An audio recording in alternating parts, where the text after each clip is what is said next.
هو الذي يريكم البرق خوفا وطمعا وينشئ السحاب الثقال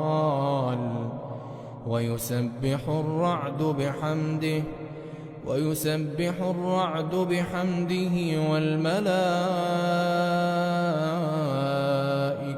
من خيفته ويرسل الصواعق فيصيب بها من يشاء